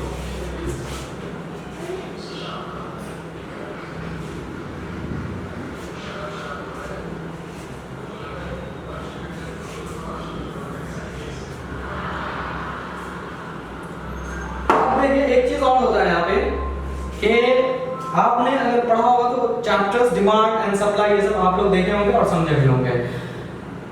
एक चीज तो ये होता है कि जैसे मान लीजिए कि मार्केट के अंदर जो है एक सिचुएशंस पैदा हो जाता है एक्सेस डिमांड का, ठीक है, और एक सिचुएशन हो जाता है आपका मार्केट के अंदर डेफिसिट डिमांड का। ये एक्सेस डिमांड क्या है और ये डेफिसिट डिमांड क्या है हम समझेंगे। एक्सेस डिमांड से ही वर्ड समझ में आता है, एक्सेस मतलब बहुत ज्यादा, कोई भी चीज का मार्केट में ज्यादा डिमांड हो जाना, किसी भी चीज का, उसको हम एक्सेस डिमांड कहते हैं। इकोनॉमी एक इक्विलिब्रियम पॉइंट्स पे अगर काम करती है अर्थव्यवस्था तो वो बेहतर होता है। बेहतर कैसे होता है, तो जहां पे जो एक्सेस डिमांड है आपका वो अगर बराबर हो जाता है किसका, डेफिसिट डिमांड का, तो कोई प्रॉब्लम नहीं है। ठीक उसी तरह से जैसे आपने बजट के ऊपर देखा कि आपका जो बैलेंस बजट है, जहां पे budget receipt is equal to budget expenditure हो गया। तो एक्सेस डिमांड या डेफिसिट डिमांड्स अगर इक्वल है तो ये चीजें हैं कि बाकी जो सुविधाएं हैं वो आपको नहीं मिल पाएगा। जैसे बजट में आपका सेविंग नहीं हो पाएगा, लेकिन ये भी नहीं था कि आप लोन लोगे किसी से, तो बैलेंस है चीजें। तो ये सिचुएशन इक्विलिब्रियम पॉइंट्स का सिचुएशन है जहां पे कोई प्रॉब्लम्स नहीं होता इतना ज्यादा। प्रॉब्लम्स तब होती है जब सिचुएशन एक्सेस डिमांड का हो जाता है, प्रॉब्लम तब होती है जब सिचुएशन डेफिसिट डिमांड का हो जाता है। तो अब ये सवाल है कि एक्सेस डिमांड और डेफिसिट डिमांड है क्या? तो एक्सेस डिमांड का मतलब होता है जहां पे डिमांड जो होता है आपका वो ज्यादा हो जाता है। डिमांड क्या, जैसे aggregate demand overall, aggregate demand ज्यादा हो जाता है किससे? आपका एग्रीगेट एक्सपेंडिचर से, या आप कह सकते हो कि मतलब एग्रीगेट हम यहाँ पे कह सकते हैं सप्लाई से, ठीक है, क्योंकि एक्सपेंडिचर तो हम बाद में बात करेंगे। एग्रीगेट डिमांड मतलब डिमांड ज्यादा हो गया, सप्लाई आपका कम हो गया चीजों का। जिस चीज की मांग है मार्केट के अंदर वो बहुत ज्यादा है, तो ये एक प्रॉब्लम हो जाएगा। इसी को हम लोग क्या बोलते हैं? एक्सेस डिमांड बोलते हैं। एक और भी सिचुएशन होता है इकोनॉमी के अंदर जहां पे आपका जो है एग्रीगेट सप्लाई ज्यादा हो जाता है और एग्रीगेट डिमांड क्या हो जाता है? आपका कम हो जाता है। तो इस सिचुएशंस को हम बोलते हैं डेफिसिट डिमांड। ये भी है। जैसे अगर मौजूदा हालात को अगर देखें जो अभी का मेन सिचुएशन है देश के अंदर, तो बेसिकली इस सिचुएशन पे हम पहुंच चुके हैं। क्यों? क्योंकि चीजों की तो सप्लाई हो रही है एक तरह से, है ना, जो इंडस्ट्री वगैरह खुल रही है, फैक्ट्रियां खुल रही है, सप्लाई चीजों की हो रही है, लेकिन चीजों की डिमांड जो है नहीं है पहले के जैसा। तो एक प्रॉब्लम्स यहाँ पे देखने को मिलता है। अच्छा, जैसे मान लीजिए कभी भी किसी भी चीज का डिमांड ज्यादा हो जाता है या सप्लाई चीजों की कम हो जाती है, तो डिमांड ज्यादा होने की जो फैक्टर्स हैं कि क्यों आखिर डिमांड ज्यादा हो जाता है चीजों की, तो कई वजह हैं। तो उसमें से एक अहम वजह जो होता है आपका वो इनकम भी होता है। इनकम मतलब लोगों के, जाहिर सी बात है, कॉमन सेंस है, पैसा ज्यादा आपके पास आएगा, इनकम ज्यादा हो जाएगा, तो आप ज्यादा चीजों का डिमांड करोगे मार्केट के अंदर, कॉमन सेंस है। जैसे किसी भी व्यक्ति का अगर इनकम इंक्रीज हो जाता है तो डिमांड्स क्या होता है? ऑटोमेटिकली मार्केट्स के अंदर इंक्रीज हो जाता है। या मान लीजिए अभी जो है लोगों का सोर्स ऑफ इनकम इतना ज्यादा है नहीं, पैसे आ नहीं रहे हैं, जॉब खत्म हो गई, तो लोगों के पास इनकम कम हो गया है या कम होते जा रहा है, तो लोग मार्केट्स के अंदर जो है वो क्या करते हैं? डिमांड कम कर रहे हैं, तो चीजें कम बिक रही है। जब चीजें कम बिक रही है तो जाहिर सी बात है सप्लाई ज्यादा हो गया है और चीजें वो बिक नहीं रही है। तो ये जो है एक है। लेकिन मैं ये कह रहा हूं कि सिर्फ यही फैक्टर्स नहीं है, मतलब अगर चीजों की महंगाई ज्यादा हो रही है, चीजों का डिमांड ज्यादा हो रहा है, तो ऐसा नहीं है कि सिर्फ उसका इनकम ही एक फैक्टर्स है, इसमें और भी कई सारे फैक्टर्स हैं। जैसे एक आप प्राइस को भी ले सकते हैं कि जो जिस चीज को आप खरीद रहे हैं उस चीज की जो कीमत होती है वो भी यहाँ पे प्रभावित करता है। अगर किसी भी चीज की प्राइस कम हो जाती है तो आपको पता ही है, अगर प्राइस अगर कम हो गया किसी चीज का तो जाहिर सी बात है डिमांड आप क्या करते हो?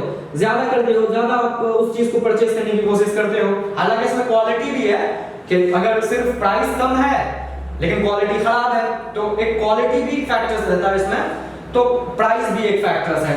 या मान लीजिए कि अगर आपने प्राइस को इंक्रीज कर दिया किसी चीज का तो ऑटोमेटिकली क्या होता है? डिमांड कम हो जाता है। लेकिन कुछ एक्सेप्शनल केस भी है, जैसे मान लीजिए कि अभी पेट्रोल वगैरह का कीमत बहुत ज्यादा इंक्रीज हो गया है, तो क्या डिमांड कम हो गई है पेट्रोल की?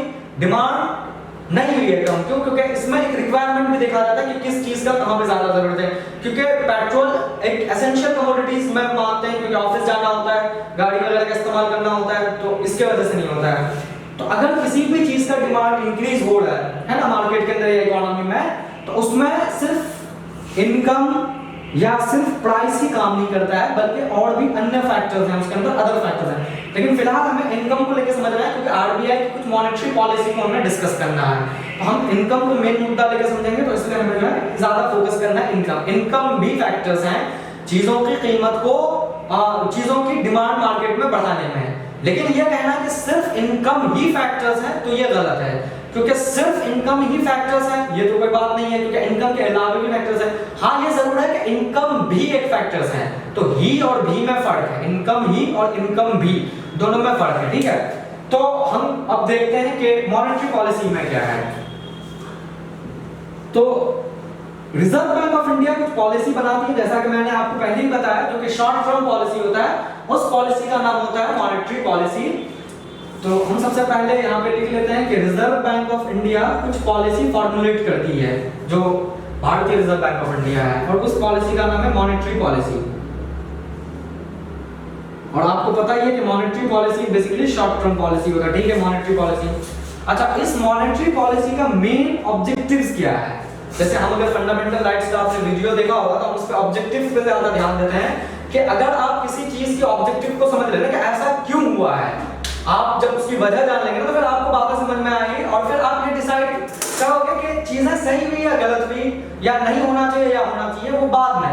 लेकिन सबसे पहले उस चीज का मेन अंडरस्टैंडिंग होना बहुत जरूरी है कि ये जो यहाँ पे तब्दीलियां हुई, चेंज हुआ, इसकी जरूरत क्यों हुई और इसका मकसद क्या है, ऑब्जेक्टिव्स क्या है। और फिर जब आप चीजों को समझ जाएंगे तो फिर आपको कितना भी कोई बता ले नहीं गलत हुआ है नहीं सही हुआ, खुद आप उस स्टेज पे पहुंच जाएंगे, उस स्टेज पे आप पहुंच जाएंगे जहां से आप ये चीज को डिसाइड करते हैं नहीं ऐसा नहीं करना था, ये गलत है, नहीं ऐसा नहीं करना।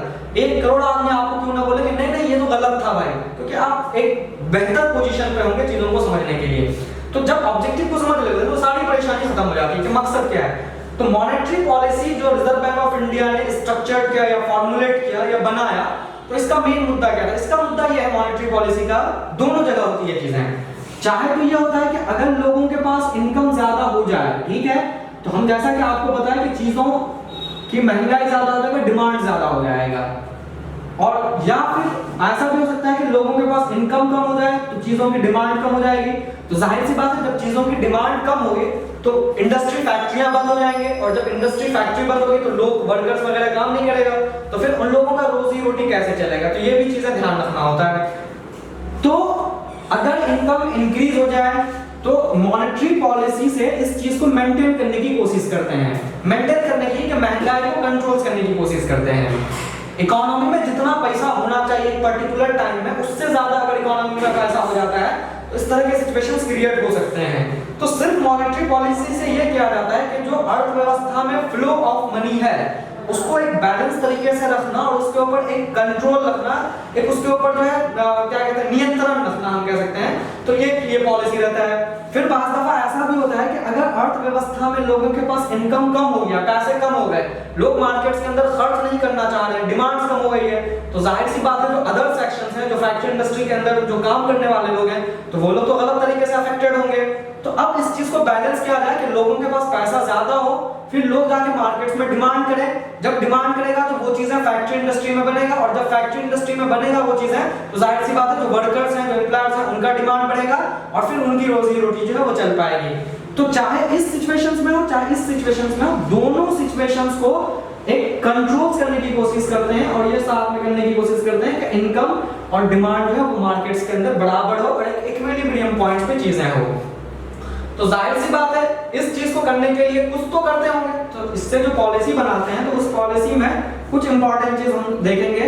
एक आपने देखा होगा CRR, और जो लोग 10th का इकोनॉमिक्स पढ़ चुके हैं उन लोग CRR के बारे में थोड़ा बहुत उनको आइडिया होगा, और जब आप 11th का कॉमर्स या आर्ट्स का एग्जाम देंगे ना तो वहां पे CRR वगैरह पूछ लेता है कि क्या है।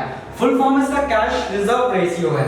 अब ये क्या चीज है, इसके ऊपर क्या चेंज करते हैं हम उस पर यहाँ पे चर्चा करेंगे। तो इसका फुल फॉर्म है आपका कैश रिजर्व रेशियो है, ठीक है। ये एक बेसिकली पॉलिसी के तहत जो है रिजर्व बैंक का कैश रिजर्व रेशियो कहते हैं, ठीक है। फिर एक ऐसे ही एक और चीज है इसके अंदर जिसको आप बोलते हैं SLR, जो कि रिजर्व बैंक ऑफ इंडिया से ही चीजें होती है। इसका फुल फॉर्म है स्टैट्यूटरी लिक्विडिटी रेशियो होता है। हालांकि थोड़ा सा टफ स्पेलिंग है, लेकिन आपको स्पेलिंग अगर समझ में आ जाए तो कॉम्पिटिटिव लेवल्स में आपको फायदा होता है। तो हम इसका फुल फॉर्म देख लेते हैं, statutory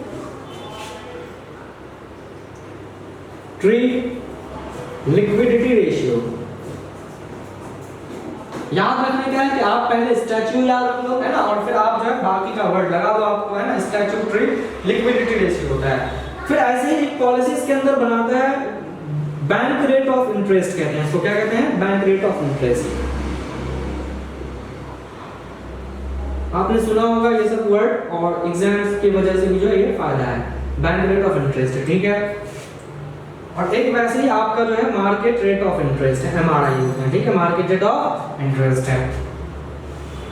bank rate of interest है, मार्केट रेट ऑफ इंटरेस्ट हो गया। ये वो पॉलिसी है जो reserve Bank of India formulate करती है, स्ट्रक्चर करती है, और इसका मेन ऑब्जेक्टिव होता है कि इस चीज को कंट्रोल किया जाए, फ्लो ऑफ मनी को इकोनॉमी में उसको कंट्रोल करने की कोशिश करते हैं। अब सवाल है कैसे, हाउ। एक क्वेश्चन होता है कि हाँ भाई ये तो हमने सीख लिया, ये पॉलिसी है रिजर्व बैंक ऑफ इंडिया ये बनाती है और जिसकी वजह से ये मनी फ्लो को कंट्रोल करती है। लेकिन सवाल ये है कि अच्छा किसके बिहाफ पे, सेंट्रल गवर्नमेंट के बिहाफ पे होता है, लेकिन डिसीजंस खुद लेते हैं, थोड़ा बहुत इंटरफेरेंस होता है, ज्यादातर 90% खुद ये डिसाइड करते हैं, क्योंकि वो देखते हैं कि कितना अच्छा ये चीज है। मैं बार-बार आपसे कह रहा हूं कि फ्लो ऑफ मनी इकोनॉमी में, फ्लो ऑफ मनी इकोनॉमी में, तो ये कैसे पता चलेगा कि अर्थव्यवस्था में पर्टिकुलर पॉइंट में कितना पैसा फ्लो कर रही है। भाई इस चीज को काउंट करने के लिए या इस चीज को जानने के लिए रिजर्व बैंक ऑफ इंडिया के पास जितने भी कमर्शियल बैंक है इनके पास अपना हथियार होता है। आपका पता चल जाता है कि आपके पास अकाउंट में कितना पैसा है, डिपॉजिट कितना है, फिर आपने पोस्ट ऑफिस में कितना पैसा किया, एक दो में कितना विड्रॉ करते हो। तो ये कुछ स्टेप्स होते हैं, कुछ मेथड्स होते हैं जिसके जरिए हम पता कर सकते हैं कि अर्थव्यवस्था में पर्टिकुलर पॉइंट पे कितना पैसा जो है वो फ्लो कर रहा है। तो अंदाजा हो जाता है इस चीज का। कुछ वो एक अलग टॉपिक है कि कैसे कैसे इस चीज का पता करते हैं, स्टेप्स क्या क्या लेते हैं, उसमें मेथड्स क्या अपनाते हैं। अब सवाल है कि कैसे इसके जरिए जो है चीजों को कंट्रोल करते हैं, हाउ। तो हाउ वाला जो क्वेश्चन है वो हम यहाँ पे देखेंगे, how it controls the flow of money in an economy in case of the excess demand as well as in case of the deficit demand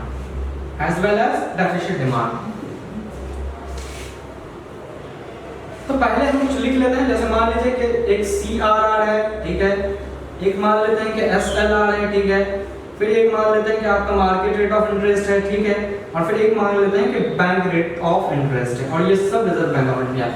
अब थोड़ा सा आप पीछे चलिए। पीछे मैंने आपको बताया था कि जो बैंक है वो दो तरह के हैं, कमर्शियल और एक आपका जो है सेंट्रल बैंक है।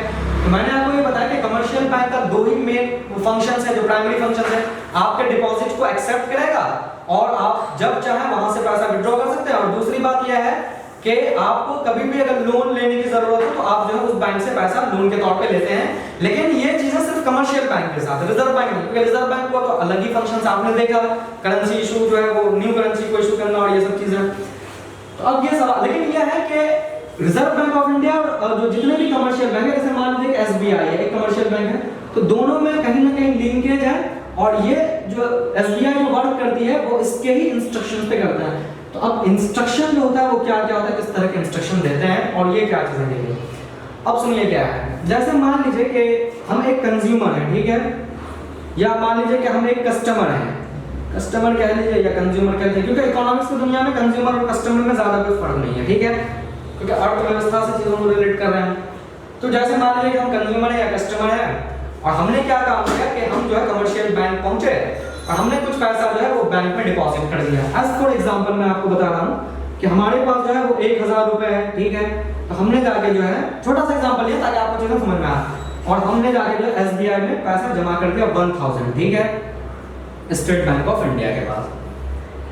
अब स्टेट बैंक ऑफ इंडिया क्या काम करती है इस पैसे को लेके, ठीक है, तो स्टेट बैंक ऑफ इंडिया 1000 में से एक खास परसेंटेज निकालती है, स्पेसिफिक परसेंटेज कहते हैं। एक बात याद रखिएगा, जो परसेंटेज यहाँ हम आपको लिखा रहे हैं वो एक्यूरेट परसेंटेज नहीं है, वो मैं सिर्फ एक एग्जांपल आपको बता रहा हूँ कि एक स्पेसिफिक परसेंटेज उस टोटल अमाउंट से निकाल के कौन SBI, और उसको निकाल के रिजर्व बैंक ऑफ इंडिया को जमा कर देती है वो, क्योंकि रिजर्व बैंक ऑफ इंडिया के ही नेतृत्व में काम करता है, कंट्रोल में काम करती है। और कभी ऐसा होता है कि बैंकों को जरूरत होती है तो वो पैसा लोन के तौर पर जो रिजर्व बैंक ऑफ इंडिया को देती है, तो पैसा वो इकट्ठा होना चाहिए रिजर्व बैंक ऑफ इंडिया में, एक खास परसेंटेज निकालती है, स्पेसिफिक परसेंटेज। जैसे मान लेते हैं कि उस परसेंटेज को हम 10% मान लेते हैं, ठीक है, 10%, ठीक है, और 10% जाहिर सी बात है कितना रुपया हो जाएगा, 100 रुपया हो जाएगा। तो ये 100 रुपए निकाल के जो है रिजर्व बैंक ऑफ इंडिया ने SBI ने क्या किया, ये डिपॉजिट कर दिया। कहां पे डिपॉजिट किया, रिजर्व बैंक ऑफ इंडिया के पास, ठीक है। यही डिपॉजिशंस को हम बोलते हैं CRR, क्या बोलते हैं, CRR बोलते हैं, जिसको हम बोलते हैं कैश रिजर्व रेशियो। पहला फर्स्ट तो ये चीजें होगी। फिर क्या काम करती है कि कुछ पैसा SBI अपने पास जो बाकी अमाउंट बचा, क्योंकि जाहिर सी बात है अगर 100 रुपए हमने निकाल लिया तो यहाँ पे उसके पास कितना बच गया, 900 रुपीस बच गया। फिर 900 का वो कुछ परसेंटेज निकालते हैं, जैसे मान लीजिए कि 10% ही उन्होंने निकाला, ठीक है, SBI ने, और इस 10% को SBI खुद अपने पास क्या करती है, डिपॉजिट कर लेती है, जमा रख लेती है, ठीक है, और उस पैसे को डिपॉजिट कर लेती है 10%, जो कि कितना हो जाएगा, 90 रुपीस हो जाएगा। कितना हो जाएगा, 90 रुपीस हो जाएगा। इसी डिपॉजिशंस को हम बोलते हैं SLR, क्या बोलते हैं, SLR बोलते हैं, ठीक है, ये SLR है। अब बचा कितना SBI के पास, उस 1000, क्योंकि 1000 का तो 10% वहां चला गया, 10% अपने पास लिया, तो उसके SBI इसलिए अपने पास, क्योंकि कभी ऐसा हो, मैं वो समझाऊंगा कि क्यों अपने पास रखते हैं, पहले यहाँ पे चीजों को देखें। अब उसके पास जो टोटल पैसा बचा वो बचा 810 रुपए, किसके पास बचा, तो जाहिर सी बात है स्टेट बैंक ऑफ इंडिया के पास जो है इतना पैसा बच गया। तो दो चीजें क्लियर हो गई, एक तो CRR क्लियर हो गया, एक SLR। CRR reserve Bank of India से रिलेटेड और SLR तो खुद अपने पास SBI रख लेती है, ठीक है। अब एक चीज यहाँ पे देखने वाली बात यह है कि 810 रुपए जो बचा, ये क्या है, इसी पैसे को जो बैंक है वो एक लोन के तौर पे पूरे मार्केट में फैला देती है। क्रेडिट क्रिएशंस कहते हैं, लोगों को लोन देता है ना, और इसी लोन से जो है वो अपना काम चलाता है। 810 रुपए जो ये हो गया। अब इसमें कुछ और चीजें समझना है, वो क्या कि आपको समझ में आ गया CRR क्या है, SLR क्या है। अब 810 रुपए है, अगर उसका भी 10% निकाल दिया जाए, ठीक है, तो 810 रुपए उसके पास है। अब सवाल यह है कि वो आदमी कल जमा करके पैसा गया डिपॉजिट करके, और दूसरे दिन जो है वो पैसा वापस लेने के लिए आ गया कि भाई हमें जो है वो पैसा दे दीजिए। अब ये है, समझिए कि जैसे मान लीजिए कि कोई A पर्सन है और उन्होंने कहा कि जो है बैंक में 1000 रुपीज जमा किया SBI में, कमर्शियल बैंक में। दूसरे दिन वो पहुंच गया, भाई तो ऐसा है कि हम जितना पैसा जमा किया हमें दीजिए, हमें कुछ काम है। अब बैंक वालों ने कहा कि भाई ऐसा है, हम तो कुछ निकाल के RBI को दे दिए हैं, कुछ निकाल के अपना हम जो है रख लिए हैं, हमारे पास तो है नहीं पैसा इतना। तो जाहिर सी बात है, एक बैंक में कई लोग डिपॉजिट करने के लिए पहुंचते हैं, ठीक है, एक साथ, और बैंक अपना हिस्टोरिकल एक्सपीरियंस के तहत काम करती है। बैंक को ये उम्मीद है कि अगर मान लो कि 10 कस्टमर पैसा डिपॉजिट करने के लिए आया बैंक में, तो उसमें से एकाध लोग ऐसे होंगे जो कल ही पैसा यहां से लेके जाएगा, बाकी पैसा नहीं लेने आएगा। वो उसका हिस्टोरिकल एक्सपीरियंस, अगर डिपॉजिट करके गया तो कुछ समय के बाद आएगा, तब तक कुछ और लोग आ जाएंगे वहां पे डिपॉजिट करने के लिए।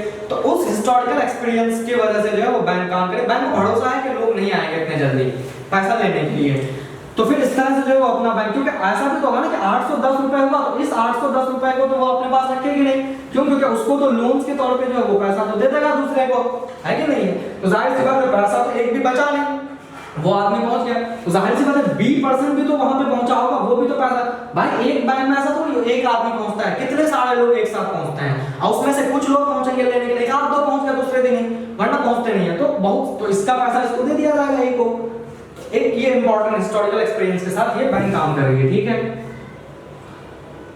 अब दूसरी चीज जो यहाँ पे समझना है, एक तो मैंने CRR समझा दिया, एक है यहाँ पे बैंक रेट ऑफ इंटरेस्ट। ये एग्जाम में बहुत दफा पूछ लेते हैं कि what is bank rate of interest. अब देखिए नाम से ही पता चलता है कि ये बैंकों का रेट ऑफ इंटरेस्ट है। बैंकों का रेट ऑफ इंटरेस्ट क्या होता है कि मैंने आपको बताया कि जैसे रिजर्व बैंक ऑफ इंडिया है, तो रिजर्व बैंक ऑफ इंडिया कोई भी कमर्शियल बैंक को पैसा लोन के तौर पे देती है, ठीक है। जैसे मान लीजिए कि SBI को उन्होंने कुछ पैसा दे दिया लोन के तौर पे कि हाँ भाई तुमको जरूरत है, तुम इतना पैसा ले लो, तो जाहिर सी बात है SBI कभी ना कभी तो रिजर्व बैंक ऑफ इंडिया को पैसा लौटाएगी। तो अब रिजर्व बैंक ऑफ इंडिया ने SBI को जैसे मान लीजिए कि 1000 रुपीस जो है उन्होंने दिया, ठीक है। तो जब रिजर्व SBI वापस लौटाएगी RBI को, कुछ समय के बाद एक टाइम पीरियड फिक्स कर लिया गया, तो उन्होंने कहा कि इतना इंटरेस्ट आपको लगेगा। तो उन्होंने कहा कि जब आप लौटाने आएगा तो आपको जो है 10% इंटरेस्ट रेट के साथ हमें देना है। तो उन्होंने 10% इंटरेस्ट रेट के साथ 1100 रुपए जो है वो रिजर्व बैंक ऑफ इंडिया को दिए, ठीक है। यही जो 10% है ना रेट ऑफ इंटरेस्ट, इसी को क्या बोलते हैं? बैंक रेट ऑफ इंटरेस्ट बोलते हैं। तो कहने का मतलब है कि बैंक रेट ऑफ इंटरेस्ट क्या है?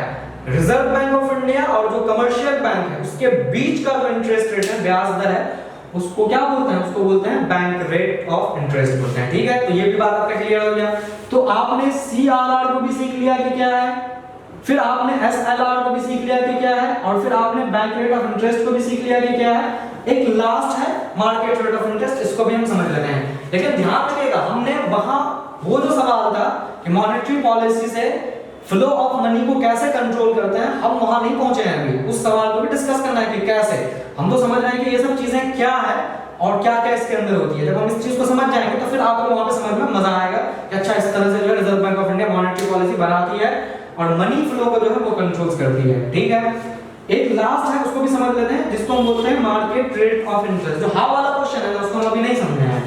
तो एक आपका है मार्केट रेट ऑफ इंटरेस्ट, ठीक है। तो जैसे मार्केट रेट ऑफ इंटरेस्ट को अगर समझना है तो क्या है, तो अगर आपको ना याद रखना हो कंपटीशन एग्जाम्स के लिए, तो जैसे आप अगर बैंक रेट ऑफ इंटरेस्ट का है तो यहाँ पे आप बैंक लिख लिया और फिर यहाँ पे आपने बैंक लिख दिया। इस बैंक में आपने नीचे में रिजर्व बैंक ऑफ इंडिया कर दिया और इस बैंक में आपने SBI कर दिया। तो एक याद रखने का जो आपका क्या हो गया, ये तरीका हो गया, आप इसको याद रखते हैं, ठीक है, दोनों बैंकों के बीच में। मार्केट रेट ऑफ इंटरेस्ट में क्या है, बैंक तो है यहाँ पे, ठीक है, लेकिन बैंक कौन है? ये जो बैंक है वही बैंक है, कमर्शियल बैंक है, SBI कहते हैं, ठीक है। और साथ में यहाँ पे हम क्या लिखेंगे? कंज्यूमर लिखेंगे। क्या लिखेंगे? कंज्यूमर कह लीजिए या कस्टमर कह लीजिए। तो जब जाहिर सी बात है कंज्यूमर या कस्टमर बैंक में पहुंचता है पैसा लोन के तौर पे लेने के लिए, तो वापस वो जब देता है तो कुछ इंटरेस्ट रेट के साथ तो लौट आएगा। जैसे मान लीजिए कि 1000 रुपए कोई कंज्यूमर ने लोन के तौर पे लिया, बैंक वालों ने कहते हैं भैया ऐसा है ना कि जब लौटाने वाला तो ब्याज दर के साथ आपको लौट, जाहिर सी बात है सब जानते हैं, तो उस पर कह दिया कि 10%, तो उन्होंने 1100 रुपए जो है क्या किया, वो उसको दिया वापस। अब ये जो 10% था रेट ऑफ इंटरेस्ट, इसी रेट ऑफ इंटरेस्ट को क्या बोलते हैं, मार्केट रेट ऑफ इंटरेस्ट बोलते हैं। कि एक बैंक और एक कंज्यूमर का जो रेट ऑफ इंटरेस्ट होगा उसको कहेंगे मार्केट रेट ऑफ इंटरेस्ट। एक बैंक और फिर एक बैंक के बीच का जो रेट ऑफ इंटरेस्ट होगा उसको क्या बोलेंगे, बैंक रेट ऑफ इंटरेस्ट बोलेंगे। तो ये डिफरेंसेस हैं bank rate of interest and market rate of interest इस पे, ठीक है। आओ वाला क्वेश्चंस नहीं है, हम समझेंगे भी। एक चीज और समझते हैं, जैसे मान लीजिए कि कोई भी ऐसा आपसे पूछता है सवाल कि बैंक में जैसे हमने पैसा दे दिया, ठीक है, जमा कर दिया, कमर्शियल बैंक में, याद हम हमेशा ऐसा पैसा लेन देन का क्या, कमर्शियल बैंक, ठीक है। तो जैसे मान लीजिए कि हमने एसबीआई में कुछ पैसा डिपॉजिट किया और एसबीआई वालों ने उस पैसे को जो है लोन एक्टिविटीज के तौर पे जो है लोगों को बांट दिया, ठीक है, दे दिया, मतलब बांटा, दे दिया लोन के तौर पे। अब ये है कि भाई बैंक वाले के पास पैसा आता कहाँ, आपने देखा होगा कि बैंक में इतने सारे कैशियर, मैनेजर, ये सब काम करते हैं। तो बैंक का जो मेजर सोर्स ऑफ इनकम है ना, कि बैंक के पास पैसा आता कहाँ से है, तो जाहिर सी बात है ये जो लोन्स देते हैं लोगों को, या हम कह सकते हैं कि ये जो लोन एक्सटेंड करता है, इसी को हम बोलते हैं, मतलब इसी से ही जो है बैंक का सोर्स ऑफ इनकम होता है, इसी से पैसा वो कमाता है। कैसे वो समझते हैं, जैसे मान लीजिए क्या है कि कोई ए पर्सन है, ठीक है, उस ए पर्सन ने एसबीआई में 1000 रुपए क्या किया, जमा किया, यानी डिपॉजिट किया, ठीक है, 1000 रुपए। और अब जाहिर सी बात है कोई बंदा जब पैसा डिपॉजिट करता है उसको कुछ ना कुछ इंटरेस्ट रेट मिलता है ना, ब्याज दर उसको मिलता है। जैसे मान लीजिए एफडी में ज्यादा मिलता है, हम उस पे भी आएंगे, जैसे अकाउंट होता है, करंट अकाउंट होता है, सेविंग अकाउंट होता है, करंट अकाउंट में ज्यादा मिलता है, उससे ज्यादा एफडी में मिलता है, जो फिक्स्ड डिपॉजिट होता है, क्या है ये सब हम समझेंगे। तो कहने का मतलब है जब पैसा हम डिपॉजिट करते हैं तो हमें कुछ इंटरेस्ट रेट देता है, हर बैंक का रेट ऑफ इंटरेस्ट अलग अलग है, एसबीआई का कुछ होगा, एचडीएफसी का कुछ होगा, सबका अपना अपना रेट ऑफ, किसी का ज्यादा होता है, किसी का, वो उसके हिसाब से देखता है कि कितने कंज्यूमर है, कितना उसका जो है मार्केट के अंदर उसका मतलब एक डोमिनेंसी है उसके अंदर।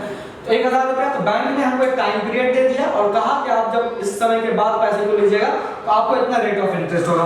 तो उन्होंने मान लीजिए कि हमें ये बता दिया गया कि हम 10% रेट ऑफ इंटरेस्ट देंगे और 1 महीने के बाद आइएगा तो आपको यहाँ से जो 1100, हालांकि बहुत ज्यादा है, 10% नहीं होता है, लेकिन मैं एक एग्जांपल के तौर पे आपको बता रहा हूँ, ठीक है। तो 1100 रुपया आपको दे देगा ये, ठीक है, A% की ये कहानी हुई। तो यहाँ पे डिपॉजिट किया और उससे जो है, तो अब बताइए कि ये जो इंटरेस्ट रेट दिया है, ठीक है, तो ये इंटरेस्ट रेट किसने दिया है, बैंक ने दिया है। किसने दिया है, बैंक ने दिया। बैंक ने किसको दिया, तो जो कंज्यूमर था, जो कस्टमर था, जो पैसा जमा किया था, उन्होंने दिया।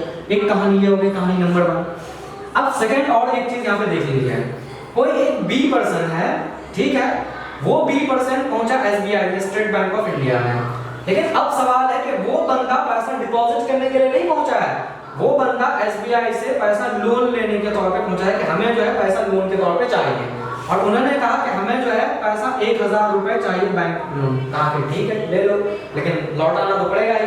उसमें है कि कोलेटरल जमा करना होगा, जो इंपॉर्टेंट डॉक्यूमेंट्स वगैरह है ना, तो गाड़ी का कागजात है, या जो व्हीकल्स के है, या मान लीजिए कि जो जमीन वगैरह का है, वो सब जो प्रॉपर्टी वगैरह हो। 1000 रुपया जो उन्होंने दे दिया उसको और कहा कि 1 महीने के बाद जब लौटाओगे तो हम तुमसे जो है 20% रेट ऑफ इंटरेस्ट लेंगे, और तुम जब हमें लौटाओगे वापस एसबीआई को दोगे तुम, तो तुम्हें जो है 1200 रुपए देना होगा। क्यों, क्योंकि उन्होंने 20% इंटरेस्ट रेट कहा, ठीक है। अब देखिए क्या होता है, जब आप जाओगे अपना डिपॉजिट लेने के लिए तो आपको जो इंटरेस्ट रेट मिलेगा वो यहाँ पे 10% मिलेगा। कितना मिलेगा, 10% मिलेगा, और 10% क्या हो जाएगा, मतलब आपको 100 रुपए मिलेगा यहाँ पे। लेकिन जो बंदा लोन लिया है वो जब वहां पे बैंक में देने के लिए जाएगा तो उसको कितना देना पड़ेगा, बैंक में 200 रुपए देना पड़ेगा। 1000 लिया, 200 लिया, अब बैंक को कितना देना है कंज्यूमर को, 100 रुपए। इस दोनों में कितना डिफरेंस है, तो 100 रुपए का डिफरेंस है। 100 रुपए बच गया बैंक के पास, 100 रुपए उसको दे दिया, 200 इससे ले लिया, 100 का तो काम मामला खत्म हो गया, बचा कितना, 100 रुपए। यही 100 रुपए जो है वो बैंक का क्या है, सोर्स ऑफ इनकम है। क्या है, सोर्स ऑफ इनकम है, मतलब इस पैसे से ही बैंक का कारोबार चलता है और इसी सोर्स ऑफ इनकम से चला। तो हमेशा ये देखा गया है कि जो बंदा पैसा डिपॉजिट करने के लिए जाता है बैंक में उसको जो इंटरेस्ट रेट मिलता है, और जो बंदा पैसा लोन लेने के लिए बैंक से जाता है, बैंक में जाता है, और उसको जो रेट ऑफ इंटरेस्ट पे करना होता है, उस दोनों का डिफरेंस है वही मेन सोर्स ऑफ इनकम है। लेकिन याद रखिएगा हमेशा रेट ऑफ इंटरेस्ट यहाँ पे क्या है, कम है। मतलब आपको बैंक वाला कम देगा, लेकिन आप पैसा लेने के लिए जाओगे तो आपसे बैंक वाला ज्यादा लेगा, है ना। ये ज्यादा और कम की जो डिफरेंस है ना, वही जो 100 रुपए है वही मेन क्या है, सोर्स ऑफ इनकम है बैंक का। मुझे लग रहा है कि ये काफी लंबा वीडियो बन चुका है ना, क्योंकि कई चीजों को हम डिस्कस कर रहे हैं, कई टॉपिक्स को मिला के कर रहे हैं, तो आप हो सकता है कि परेशान हो जाए कि इतना लंबे वीडियो कैसे देखें। तो एक काम करते हैं हम कि हम इसको यहीं तक करते हैं और फिर हम इसका जो है सेकंड पार्ट कैसे how RBI control the flow of money, CRR और एसआरआर, क्योंकि अभी भी जो है लगभग आधे घंटे के 30-40 मिनट का अभी भी वीडियो है, तो हम उसको जो है नेक्स्ट पार्ट में कर देंगे, तो आप सही से इस चीज को एंजॉय कर पाएंगे। आप चीजों को देख लीजिए। देखिए क्या होता है कि आप जब भी चीजों को समझे तो कॉपी कलम लेके बैठे हैं ना, और आराम से चीजों को समझे। कॉम्प्लिकेशन है थोड़ा बहुत, लेकिन जो मैथ्स के कॉमर्स के स्टूडेंट को ज्यादा कॉम्प्लिकेशन लगा नहीं होगा ये चीजें। तो कोई अगर डाउट है या कुछ भी है तो आप पूछ सकते हैं, और फिर आप आराम से देखिए, एंजॉय कीजिए, क्योंकि कॉम्पिटिशन लेवल का ही है। हर कॉम्पिटिशन में इस तरह के सवाल पूछे जाते हैं। सिंपल जैसे जामिया में इकोनॉमिक्स में पूछा जाता है कि सीआरआर क्या है, सिंपल सा। तो आप जब समझेंगे तो आपका बेहतर हो जाएगा, और फिर कोई भी कॉम्पिटिशन से देखिए क्या होता है ना कि हम जब चीजों को समझते हैं या पढ़ते हैं तो कहीं ना कहीं किसी न किसी शक्ल में वो चीजें हमारी जो है मदद करता है, हेल्प करता है। और खास तौर से जो लोग एजुकेशन सेक्टर से जुड़े हैं, जिन लोगों को अभी और पढ़ाई करनी है, जो लोग अभी और पढ़ाई करना चाहते हैं, तो उन लोगों के लिए तो बहुत ज्यादा है। और हमारे डेली लाइफ से है, जैसे आप सुबह उठते हैं और अखबार लेके बैठ जाते हैं तो देखेंगे कि RBI instructed SBI to increase the SLR के स्टैट्यूट ट्रेड लिक्विडिटी रेशियो को इंक्रीज कर दिया जाए, या RBI declared that increase the CRR को इंक्रीज कर दिया। तो ये सब तो ट्रम्प देखते हैं ना, एसएलआर ये सब, ये आप न्यूज़पेपर में देखेंगे, इकोनॉमिक्स टाइम्स में, ये सब जितने भी न्यूज़पेपर होते हैं, लेकिन आप इस चीज को जोड़ नहीं पाएंगे कि ये क्या चीज है, कैसे है। तो ठीक है, हम नेक्स्ट वीडियो में फिर इस चीज को बनाते हैं और फिर समझते हैं। Thank you to all of you.